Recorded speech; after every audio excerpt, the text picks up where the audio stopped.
What I'm buying here is something I will need later, but you'll see. I also have a box of cotter pins in there. Cotter pins are for today. Hey guys, welcome back to the channel. Thanks for being here so much. I appreciate it a ton.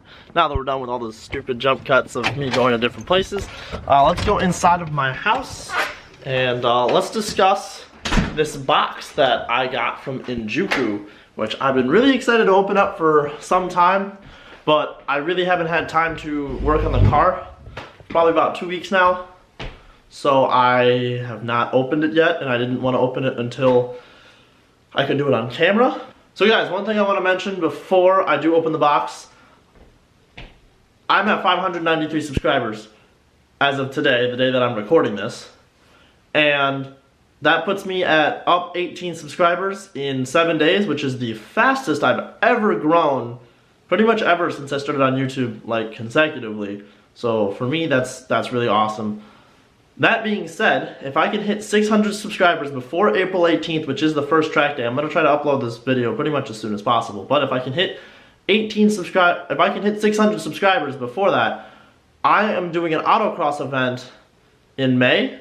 And one of my friends who's literally never done like any track driving, any autocross, any kind of like high performance driving at all, and he's coming with me to that event. He's bringing his Focus RS, which you'll get to meet him. And my other friend is bringing his Focus ST, who has also never done any kind of high performance driving like on a track. If I can hit 600 subscribers, I will let one of them, or even both of them if they're interested, autocross the Miata at the event. So if you guys want to see people who are completely inexperienced drive the Miata on track, hit that subscribe button. Let's open this box from Shinjuku. For those of you who don't know, Shinjuku is a really big like parts provider for a lot of like Nissans, and specifically how I heard of them was through Adam LZ, and he always seems to have like deals with Shinjuku. So because of that, I used code AdamLZ to get free shipping, and I think when it did that, it also came with a lanyard of his S15 with the new livery on it that he had at FD, that he has at FD this year. To be honest with you, I was a bigger fan of, oh, it doesn't want to focus. To be honest with you, I was a bigger fan of the black livery he had on the S15, but it's still a 2J making like 1,000 horsepower, and it's a drift car, which the Miata never will be, but eventually. So, one box, two box. So, first thing I did was I bought tie rods. Well, tie rod ends, I guess I should say. The reason why I did this is because the car has about 180,000 miles on it. It's 30 years old. I don't know if they're the original tie rod ends on the car or not. Also, because these high performance tie rod ends from Shinjuku are supposed to be a lot stiffer and supposed to have a lot less play in the ball joint of the tie rod end. That being said, this should just increase my handling capabilities of the car, like feel of the overall car. Second, and more importantly, the thing that I bought from Shinjuku is ball joints. I bought lower extended ball joints for the Miata. For those of you who don't know, what lower extended ball joints are is this part right here, the distance between the center of the ball joint, I guess the top of the ball joint, and the actual insertion point into the control arm is extended so that you can get more camber. The reason why you want to do this, especially on something like the Miata, is it's a double wishbone suspension, so it's got an upper control arm and a lower control arm. With that type of suspension, you're usually pretty limited in how far you can actually adjust the camber. It's fully adjustable because of that, but you have limitation to how much camber you can get out of it. And being a track toy, I want to get about 2.5 degrees, possibly 3 if I ever get the tires needed for it, which are, I'm probably going to run Hoosier SM7s, maybe end of this season, maybe next season, I'm not really sure. I'll get to that point eventually. But right now, because of the accident that I had, I'm very limited to how much camber. I don't normally wear sunglasses inside, but I don't like looking at the camera because I'm actually looking at the screen and not the camera lens. So, because of the accident that I had, I don't know if I bent like part of the frame or what happened, but I did an alignment just to get the car like back to kind of drivable conditions after the accident, after I could replace the control arm and after I put the new fender on and the wheel bearing. And on the side that I didn't hit, I could get easily 1.7 degrees of negative camber, but on the side that I hit, to get the right amount of caster and to get the right amount of camber was just not possible. I could either get the negative 1.7 that I wanted out of the driver's side, or I got the 4.5 degrees of positive caster that I wanted, but I couldn't get both the camber and the caster. That being said, these ball joints should add at a minimum of 2 degrees of negative camber added to the stock setup, and since I only want 2.5 degrees of negative camber, I'm going from 1 degree to up to 3 degrees of negative camber at a minimum, so I'll be able to get that 2.5 that I want, no problem. Let's go install these. I'm going to try to set up the camera as identically to this as possible next time. But this is a before. This is the driver's side that only has like 1 degree of camber. So this is a before I do the lower extended ball joint. And hopefully I can set up the camera as identical to this as possible, so you can kind of see an after. Let me get the vehicle up in the air and the wheels off, and then we'll get started on the install.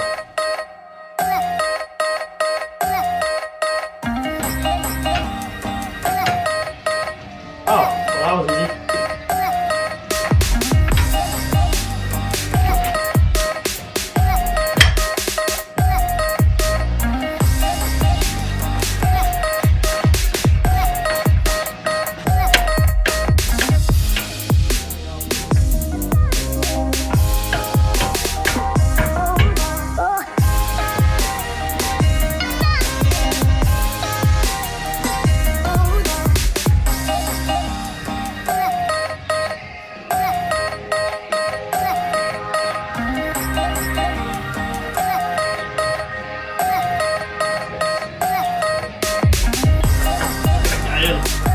There we go.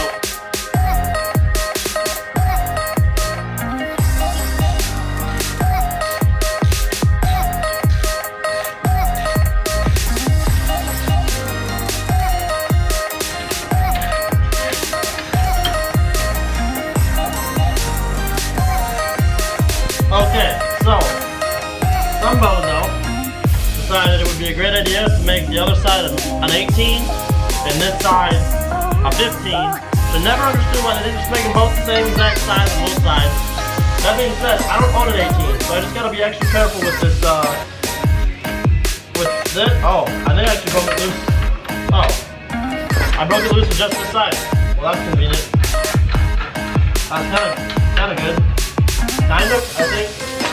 Not really sure if that's a good thing or not, but I never even need to break it apart.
I'm a little shaken right now, I'm not gonna lie.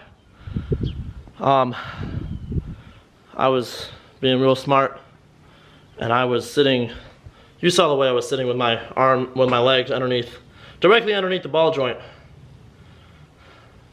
I got it. It flung at me pretty hard, and got some grease all over me. It actually cut my skin through my jeans a little bit.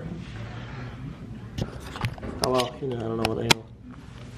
It cut through my skin here a little bit, through the jeans. So I'm not like severe pain. I kind of wish I was doing this on a hoist. I definitely didn't think that one through. That could have gone a lot worse. I could be legless right now or in the hospital. So I'm not like, I'm just shaking a little bit, you know. I'm good physically, like I'm fine. I'm sorry about the darkness and the brightness, but like.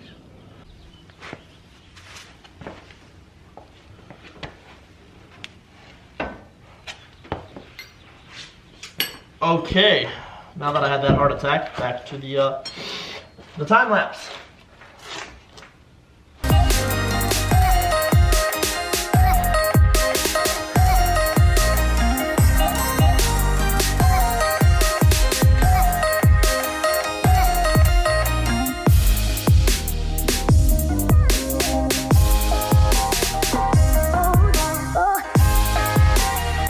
Okay, my neighbor Nico came by to help for a minute. Hi, Nico.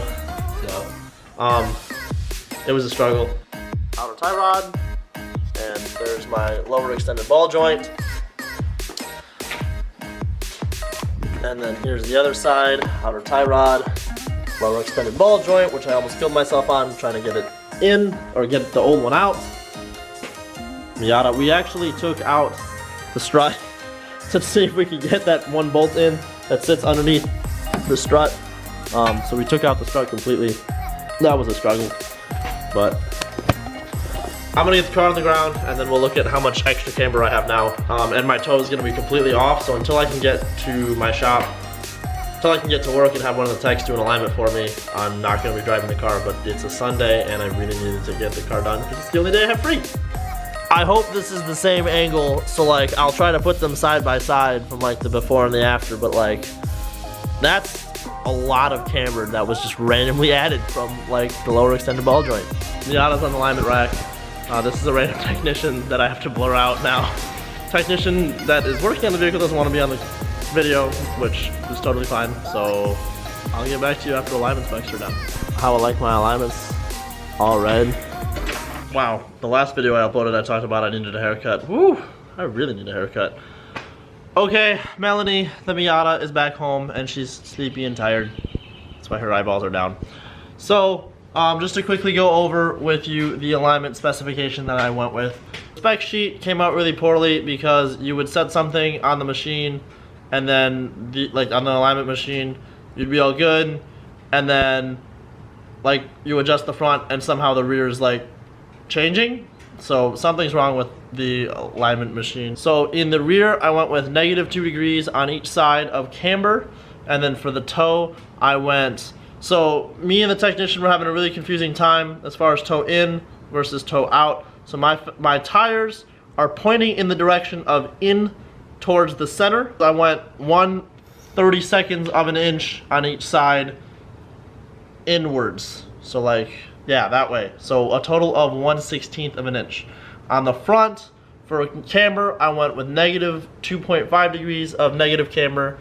I did 4.5 degrees of caster. I was hoping I could get 5.5, possibly at least 5, but we just couldn't get the driver's side, the one that I hit, for whatever, I don't know if the control arm that I put on is just like slightly itty bitty shorter or what, but we cannot get the alignment adjustments to be where I can get the camber that I want and the caster I want, which kind of sucks.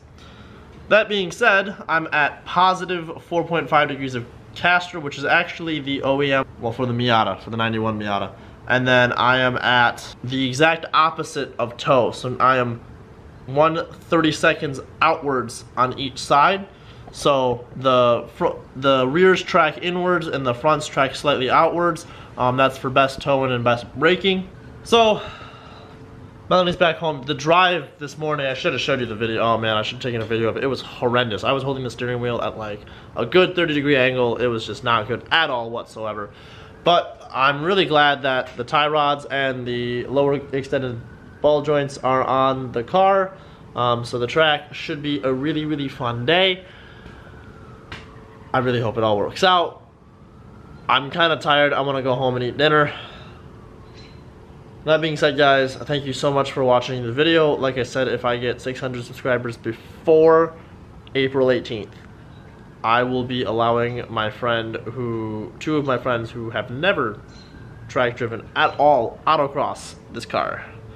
Oh man, that's gonna be a really interesting driving all the way out to Ohio in the seat and the alignment, and oh man. Okay, that being said, guys, have a great rest of your night. Bye.